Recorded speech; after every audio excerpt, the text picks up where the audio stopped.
Corona महामारी ने दुनिया भर में जमकर कहर बरपाया है। इतना ही नहीं, कई देश इस महामारी की दूसरी लहर से जूझ रहे हैं। यहाँ तक कि दुनिया के सुपर पावर देश अमेरिका भी कोरोना वायरस के आगे बेबस नजर आ रहा है। हालांकि कई देशों में वैक्सीनेशन का काम भी जोरों पर है, लेकिन दूसरी तरफ कई जगहों से टीका लेने के बावजूद कोरोना से संक्रमित होने की खबरें सामने आ रही हैं। ऐसे में सवाल उठ रहे हैं कि नई नई तकनीक और मेडिकल की उत्तम टीम होने के बावजूद अब तक दुनिया का कोई भी देश वायरस की दवा निकालने का दावा क्यों नहीं कर पा रहा है। क्या वायरस की दवा बनाने में काफी वक्त लगता है या फिर ये मुमकिन ही नहीं है? इन सवालों का जवाब पाने के लिए पहले हमें वायरल दवाओं के बारे में समझना होगा। एंटीवायरल ड्रग्स वो प्रेस्क्राइब दवाएं हैं जो फ्लू से लड़ने के लिए दी जाती हैं।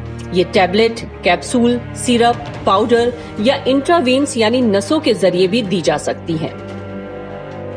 हालांकि ऐसी दवाएं कभी भी ओवर द काउंटर नहीं मिल सकती हैं। सिर्फ डॉक्टर ही ऐसी दवाएं लिख सकते हैं।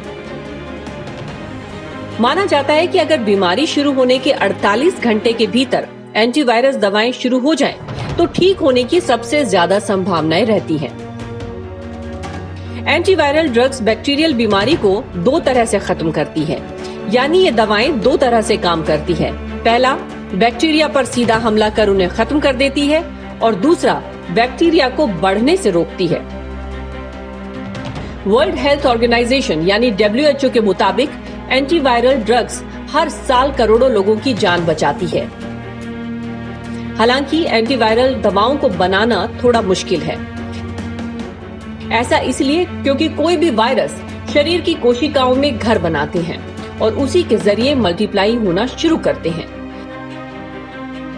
वायरस का प्रोटीन शरीर में मौजूद स्वस्थ कोशिका से जुड़ता है और इस पहली कोशिका को होस्ट सेल कहते हैं। इसके बाद वायरस होस्ट सेल का सिस्टम अपने कब्जे में ले लेता है और लगातार बढ़ने लगता है। ऐसे में वायरस शरीर की बहुत सी स्वस्थ कोशिकाओं को बीमार करते जाते हैं। एंटीवायरल ड्रग्स कारगर उसी समय होती है जब ये वायरस की लाइफ साइकिल को तोड़ सके, लेकिन समस्या ये है कि वायरस शरीर की स्वस्थ कोशिकाओं में बसेरा डालता है। इसीलिए वायरस को खत्म करने के लिए दी जाने वाली दवा शरीर की कोशिकाओं को भी मार सकती है। वायरस को मारना जितना आसान है, उससे कहीं ज्यादा मुश्किल है होस्ट सेल को बचाए रखना। कहा जाता है कि सफल एंटीवायरल दवा वही होती है जो वायरस की संरचना पर ऐसे हमला करे कि मरीज के शरीर की कोशिकाओं को कम से कम नुकसान हो। इन्फ्लुएंजा की दवा इसके लिए एक बेहतरीन उदाहरण है।